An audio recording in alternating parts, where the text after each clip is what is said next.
Yo, mate, saw your new video, man. I'm so glad you're finally doing YouTube. What you talking about, man? I've been doing this a while. Check this out. Bring it on. Welcome to Shake Shake City. Ooh, welcome to Shake Shake City.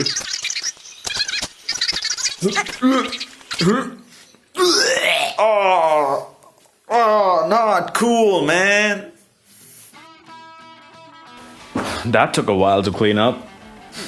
Hi there, you're with Izer, and this is Random Promo Guy. So, like you'd expect from somebody making such amazing videos on YouTube, I really like shooting and manipulating video content. Thing is though, I used to believe that the right equipment can make or break a project, which is basically the reason why it took me 6 years from thinking, hey, I want to make a YouTube video to here's a YouTube video. Now, I'm not an expert on this by any means, but turns out you don't really need to be. As long as you can visualize your content, all you really need is practice, which means sticking to your guns. Because sometimes we're just not good at stuff. And that's okay. It's okay to suck so bad that you want to stop. Because that means you're halfway there. Because you know what good and bad content is to you. Trust me, it's much less fun when you don't. So first things first, image quality. The basic tenet here is that the best camera is the one you already have.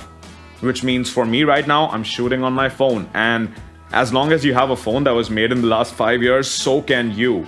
When you've got the point and shoot down, that's when you go for the fine tuning.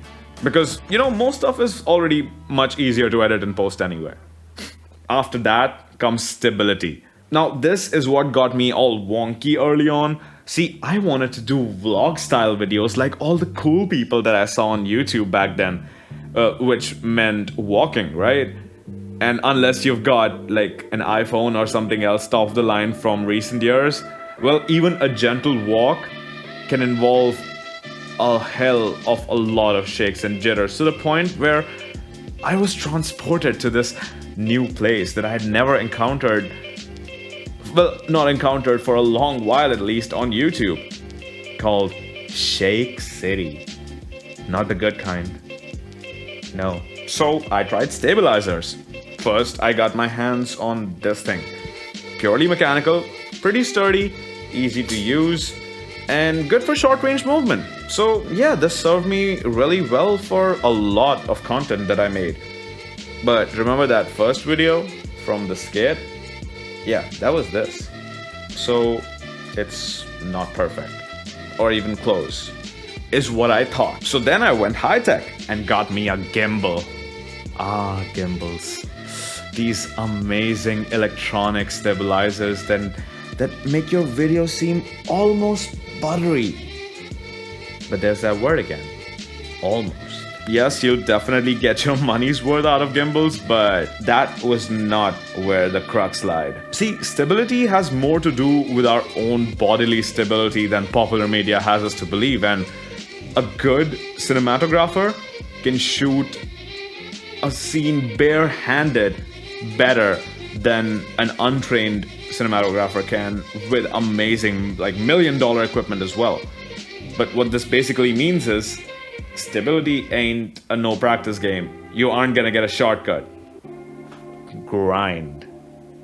So just go out with your camera and start shooting, start making content. Finally, in this ultra basic video guide, well, if you're planning on recording audio with your video, your performance may vary based on, well, background noise, the amount of dogs in the vicinity, how many people decide to disturb you while you're doing it if you're really far from the camera and they decide to ask you why you're shouting or talking to yourself in the middle of a field.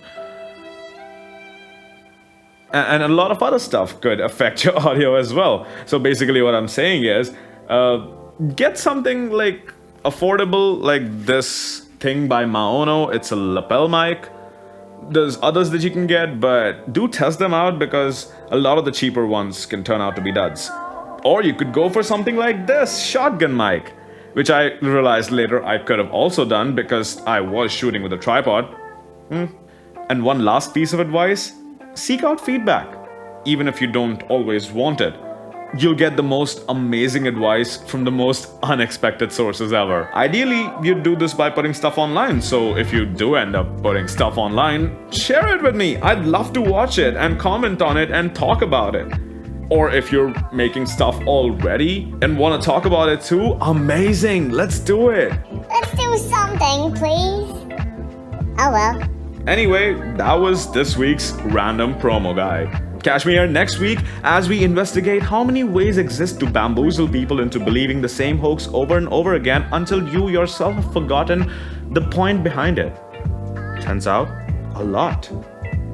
Bye.